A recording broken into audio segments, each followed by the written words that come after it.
Ovo ćemo se švratiti na politiku, nemamo puno vremena, samo da su 4 ministrice trenutno u vladi. Gdje vam fali da ima više kolegica? Mislite da bi trebalo biti više žena? Vjerujte u kvote? Pa, tim stvara osoba kao voditelj. Dakle, u poziciji vlade, to je naš premijer, moram priznati da se on evo trudi, pa i recentno smo ministricu regionalnog, odnosno ministricu Natašu Žitman dobili i to je dobro i povećava se broj žena. Da li to ide nedovoljno brzo, to vam je teško za reći, pa čak i ja ne mogu odgovoriti iz razloga što cijeli učinak vi vidite kroz povijest učinjeno, a ne kroz aktualno stanje. I sigurno je dobro da nas je više, odnosno bilo mi je drago čuti da će doći 4 žena, da su samo 3 u toj poziciji, ali stvar je u tome da onda to treba biti premijera, da treba biti više, a ja ću slažem se, mislim, hoću reći, možemo različiti odgovor biti ako će odgovarati premijer ili ja. Ja pokušavam ovdje odgovoriti na način koji je stvarno iskren, znači ne političan, ne politikanski, ne želim se iz toga izvući, ali ja nemam osjećaj da ima malo žena u vladi, samo ima malo ministrica.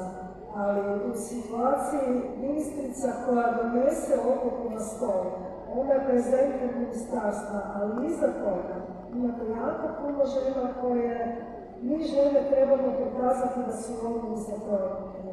Tako da to pokušavam reći. Nećemo mi nužno biti bolji, ima nas 4 ili 8, ili ima nas 4 ili 2, ako mi kao ministrice ne stanemo iza toga i ne kažemo da je u ovoj odluci sudjelovala i kreirala žene. Znači, ja sam samo ona koja na sjednici vlade isprezentira rezultat rada cijelog tima, ja sam ona koja četvrtkom prezentira odluku koja će se dobiti. Vjerujem da vam nisam dobro odgovorila, sam pokušala slikovito reći. Žene su pa svuda oko nas. Je, apsolutno i puno rade i važno biti puno stvari, ali njih je nas pola, pa ćemo onda tu teoriju. Recite mi još za kraj, što biste voljeli kad završite svojim političkim dijelom sa mandatom ministrice, da li ovdje ili sljedećim, ne prejudiciram, po čemu biste voljeli da vas ljudi pamte? Kao prvo na poziciji, a to ste rekli moje prethodnice, kada si na poziciji stvarno opljaju, da mislim se privatno ili javno, u toj situaciji te nitko ne voli. Prvo moraš shvatiti da ako ti u tom trenutku kada jesi još se bori za sebe, ako ti svi govore da si dobar kao nešto ne štima.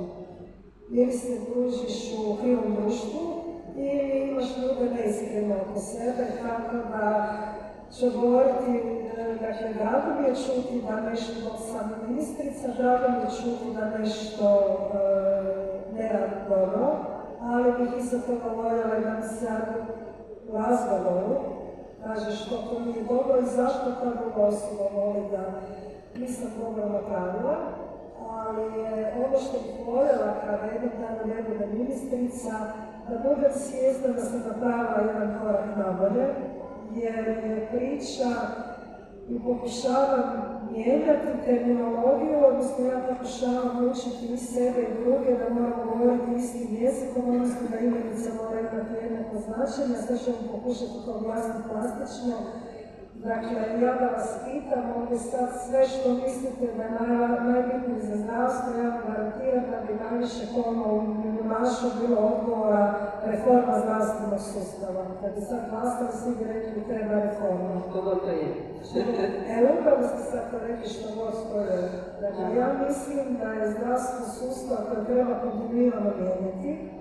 Ja mislim da svaka godina treba imati jedan mali cilj, ali cilj koji se nadograđuje svaku prethodnu. I mislim da je mijenjanje zdravstvenog sustava kontinuitet koraka, i svaki korak nosi nešto novo i ako me pitate što bih voljela da me se pamti, da me se pamti da se svake godine minimalno jedan korak išla naprijed. Najljepše hvala ministrice Krstić na vremenu i na